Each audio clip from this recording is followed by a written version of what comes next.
His name was Private Thomas Hale, 19 years old, 1st Infantry Division, the Big Red One.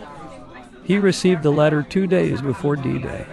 No ceremony, no speeches, just a folded slip of paper that said everything and nothing at the same time. He sat on his cot in the dim barracks of southern England, reading the orders over and over, his hands trembling, even though he tried to hide it. Tomorrow they would cross the channel. Tomorrow he would join the largest amphibious assault in human history. And deep down, Thomas wondered if he'd ever see home again. Before dawn, they marched in silence toward the landing craft. Thomas could barely feel his legs, not from the weight of his gear, but from the weight of what waited across the water. The channel was rough that morning. Men vomited over the sides. Others gripped their rifles so tightly their knuckles turned white. The engines roared, the cold spray soaked them, and in the distance they saw Flash's artillery already pounding Omaha Beach. Thomas whispered a prayer, not because he was religious, but because he couldn't think of anything else to do. As the craft neared shore, the machine gun fire became a constant metal scream. A Navy coxswain shouted over the engines. 30 seconds, men went silent. Completely silent. Thomas felt the boat shudder as it hit a sandbar. Then the ramp dropped. Bullets tore through the front rank instantly. Thomas dove into the freezing water, sinking under the weight of his gear. He clawed to the surface, gasping, hearing men screaming, hearing nothing at all, hearing everything at once. Omaha wasn't a beach. It was a slaughterhouse, and he still had 100 yards to go. Thomas hit the water so hard the shock nearly stopped his heart. The channel was freezing, darker than he expected, and the weight of his pack dragged him straight down. He struggled, kicking, clawing upward through the bubbles and chaos until he broke the surface, gasping for air that tasted like smoke and salt. Around him, the sea was alive with agony. Men shouted for help. Some screamed for medics who weren't there. Others made no sound at all as they floated face down, their helmets slipping away on the tide. The engines from other landing craft roared somewhere behind him.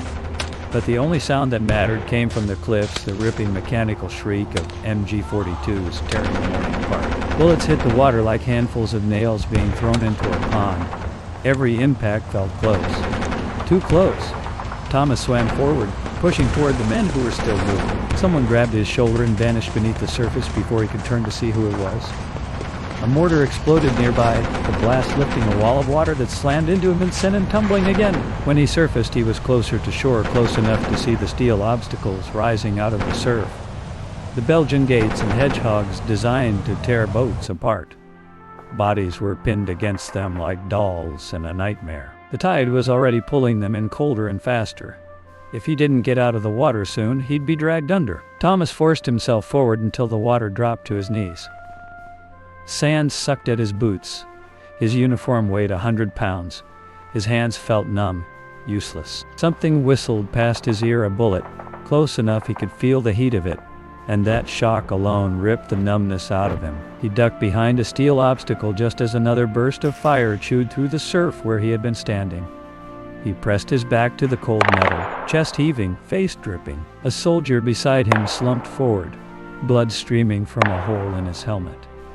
No time to mourn, no time to think. Get to the shingle! Someone shouted the line of rocks at the base of the beach that offered the tiniest bit of cover. It felt impossible. The beach was 80 yards wide, maybe more, and every inch of it was being shredded by machine gun fire, mortar blasts, and artillery coming down from the German positions built into the cliffs. But staying in the surf meant certain death.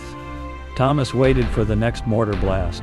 When it hit, he ran. Sand erupted around him. Men screamed.